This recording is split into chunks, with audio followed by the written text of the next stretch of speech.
आज आपको सुना रहे हैं उत्तराखंड के माधो सिंह भंडारी की अविस्मरणीय कहानी। लाइक और सब्सक्राइब करके जरूर जाएं। माधो सिंह भंडारी, इन्हें माधो सिंह मलेथा नाम से भी जाना जाता है। माधो सिंह भंडारी का जन्म सन 1595 के आसपास उत्तराखंड राज्य के टिहरी जनपद के मलेथा नामक गांव में हुआ था। उनके पिता का नाम सोणबाण कालो भंडारी था, जो वीरता के लिए प्रसिद्ध थे। उनकी बुद्धिमत्ता और वीरता से प्रभावित होकर तत्कालीन गढ़वाल नरेश ने सोणबाण कालो भंडारी को एक बड़ी जागीर भेंट की थी। माधो सिंह भी अपने पिता की तरह वीर व स्वाभिमानी थे। माधो सिंह भंडारी कम उम्र में ही श्रीनगर के शाही दरबार की सेना में भर्ती हो गए और अपनी वीरता व युद्ध कौशल से सेनाध्यक्ष के पद पर पहुंच गए। वो राजा महिपात शाह 1629 से 1646 की सेना के सेनाध्यक्ष थे, जहां उन्होंने कई नए क्षेत्रों में राजा के राज्य को बढ़ाया और कई किले बनवाने में मदद की। एक बार छुट्टियों में जब वो अपने गांव मलेथा आए तो वहां उन्हें वो स्वादिष्ट भोजन नहीं मिला जिसको वो राजमहल में खाने के आदी थे। वो अपनी पत्नी पर गुस्सा हुए और उन्होंने अच्छा भोजन मांगा। जवाब में पत्नी ने उन्हें वे सूखे खेत दिखा दिए जो पानी के अभाव में अनाज, फल व सब्जियां उगाने में असमर्थ थे। माधो सिंह बेचैन हो गए। उन्होंने निश्चय किया किसी भी तरह मलेथा गांव में पानी लेकर आएंगे।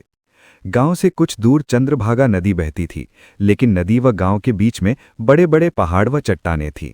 माधो सिंह ने विचार किया कि अगर किसी प्रकार पर्वतीय नदी के मध्य आने वाले पहाड़ के निचले भाग में सुरंग निर्माण की जाए तो नदी का पानी गांव तक पहुंचाया जा सकता है। दृढ़ निश्चयी माधो सिंह ने सुरंग खोदने वाले विशेषज्ञों व गांव वालों को साथ लेकर काम शुरू कर दिया। महीनों की मेहनत के बाद सुरंग तैयार हो गई।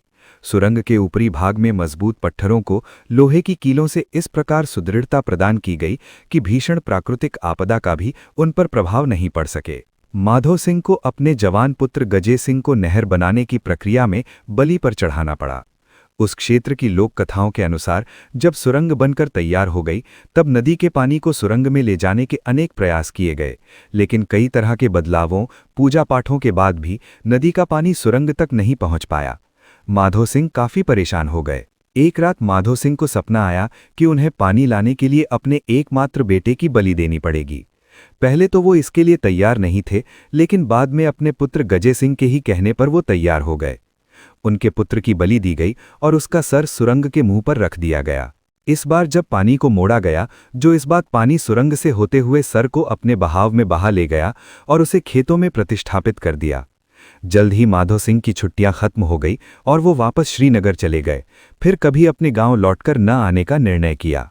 आज मलेथा गांव समृद्ध व हरा भरा है, लेकिन उस गांव के लोग अभी भी अपने नायक माधो सिंह को नहीं भूले हैं और वही माधो सिंह द्वारा बनाई गई नहर आज तकरीबन 400 सालों बाद भी मलेथा तक पानी पहुंचा रही है।